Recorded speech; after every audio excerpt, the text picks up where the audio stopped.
Hi குட்டீஸ், மீண்டும் உங்களை பைபிள் ஸ்டோரி டைமுக்கு அன்போடு வரவேற்கிறேன். போன வாரம் எலியா தீர்க்கதரிசி சுழல் காட்டிலே பரலோகம் சென்றதையும் அவருடைய ஸ்தானத்திலே எலிசாவை தீர்க்கதரிசியாக நியமித்ததையும் நம்ம பார்த்தோம்ல. இந்த வாரம் எலிசா தீர்க்கதரிசி அப்படியே நடந்துட்டு வரும்போது தீர்க்கதரிசிகளின் மனைவிகளில் ஒருத்தி எலிசா தீர்க்கதரிசியை பார்த்து, ஐயா, என்னுடைய கணவனார் கொஞ்சம் ரூபாய் கடன் வாங்கியிருந்தார், அந்த கடனை என்னால் திருப்பி கொடுக்க முடியலை.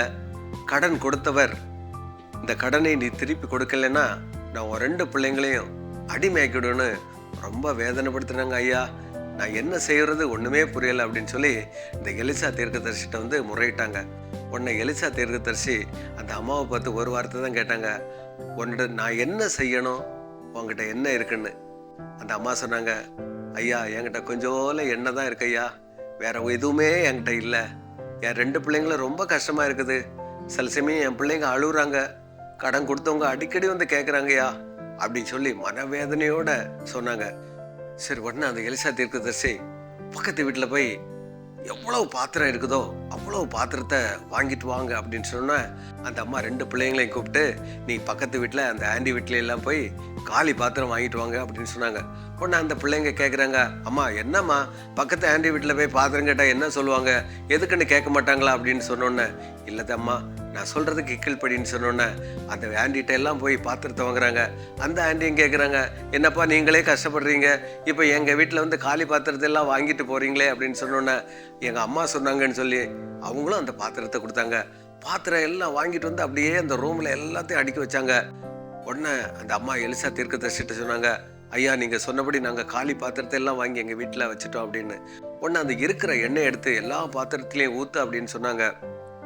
அந்த அம்மா அந்த எலிசா தீர்க்கதரிசியோட வார்த்தை கீழ்ப்படிந்து அந்த கொஞ்சம் எண்ணெயை அப்படியே ஒரு பாத்திரத்தில் ஊற்றுனாங்க, அது ஃபுல்லாகிடுச்சு. மறு பாத்திரத்தில் ஊற்றுனாங்க, அது ஃபுல்லாகிடுச்சு. இப்படி ஊற்ற ஊற்ற எல்லா பாத்திரமும் ஃபுல்லாகிடுச்சு. அந்த அம்மாவுக்கு ஒன்றுமே அந்த பூரிப்பு சந்தோஷம், என்னடா இது ஒரே ஆச்சரியமாக இருக்கு அப்படின்னு சொல்லி உடனே மறுபடியும் எல்லா பாத்திரமும் ஃபுல்லாகிடுச்சு. மறுபடியும் அந்த எலிசா தீர்க்கதரிசி கேட்குறாங்க, வேறு யாராவது பாத்திரம் இருக்குதா, காலி பாத்திரம்? இல்லை ஐயா, இருந்த பாத்திரத்தை எல்லாம் அப்படியே ஊற்றிட்டோம் அப்படின்னு சொன்னோன்னே அந்த எலிசா தீர்க்கதரிசி சொன்னாங்க, நீ முதலாவது இந்த எண்ணெயை விற்று முதல்ல கடனை தீர்த்து நீயும் உன் பிள்ளைகளும் ஜீவனம் பண்ணு அப்படின்னு சொல்லி ரொம்ப ப்ளஸ் பண்ணாங்க. தம்பி தங்கச்சி, இந்த கதை கேட்குறது ரொம்ப ஆச்சரியமா இருக்குல்ல. ஒரு கைவிடப்பட்ட நிலையில 2 குட்டி தம்பிங்க, அந்த பிள்ளைங்களும் எவ்வளவோ கொடுமையில இருந்த பிறகு கூட அந்த கடன் கொடுத்தவன் உன் பிள்ளைகளை நான் பிடிச்சிட்டு போயிடும் அப்படின்னு சொன்ன கூட அந்த அம்மா எவ்வளோ அழுதுருப்பாங்கல்ல. ஆனால் அந்த அம்மா ஒரு நாள் கூட குறை சொல்லவே இல்லை. இல்லை வேற ஒருத்தர்னா எவ்வளோ கஷ்டப்பட்டிருப்பாங்கல்ல. அந்த அம்மா என்ன செஞ்சாங்க, ஏசப்பட ஜெபம் பண்ணாங்க, அந்த எலிசா தீர்க்கதரிசியை பார்த்தாங்க, அந்த அற்புதத்தை ஆண்டவர் அந்த குடும்பத்தில் செஞ்சாரு. இதுலேருந்து நம்ம என்ன புரிஞ்சுக்கலாம் அப்படின்னா, கர்த்தருக்காக நம்ம ஒரு வேலையை செய்து நம்ம வாழ்க்கையில ஒரு துன்பம் வரும்போது அந்த துன்பத்துக்காக நம்ம கடவுட்டை நிற்கும் போது அதை இன்பமாக மாற்றக்கூடியவர் என்பதை நம்ம இந்த கதையில பார்த்தோம். சரி குட்டீஸ், இந்த நாளுக்குரிய வேத வசனத்தை நம்ம கற்றுக்கொள்ளலாமா? கிரியைகளினாலே விசுவாசம் பூரணப்பட்டதென்று காண்கிறாயே, யாக்கோபு 2:22. மீண்டும் ஒரு முறை சொல்லுவோமா? கிரியைகளினாலேயே விசுவாசம் பூரணப்பட்டதென்று காண்கிறாயே, யாக்கோபு 2:22. ஜெபம் பண்ணலாமா?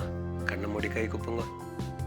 அன்புள்ள இயேசப்பா, அந்த ஏழை விதவை 2 பிள்ளைகளை வைத்து ஆண்டவரே கடனினால் கஷ்டப்பட்ட போது உம்முடைய தீர்க்கதரிசி எலிசாவை அனுப்பி ஆண்டவரே எண்ணெயை பாத்திரத்தில் நிரப்பி கடனை தீர்த்து ஜீவனம் பண்ணு என்று சொன்ன எங்கள் அன்பு தெய்வமே, எங்கள் வாழ்க்கையிலும் எல்லா தேவைகளையும் உம்மிடத்தில் கேட்டு பெற்றுக்கொள்ள நீர் அருள் செய்ய வேண்டும் என்று இயேசுவின் நாமத்தில் ஜெபிக்கிறோம் எங்கள் நல்ல பிதாவே, ஆமேன். என்ன குட்டீஸ், கதை சூப்பராக இருந்தில்ல? மீண்டும் வேறு ஒரு கதையுடன் அடுத்த வாரம் உங்களை சந்திக்கிறேன். பாய்.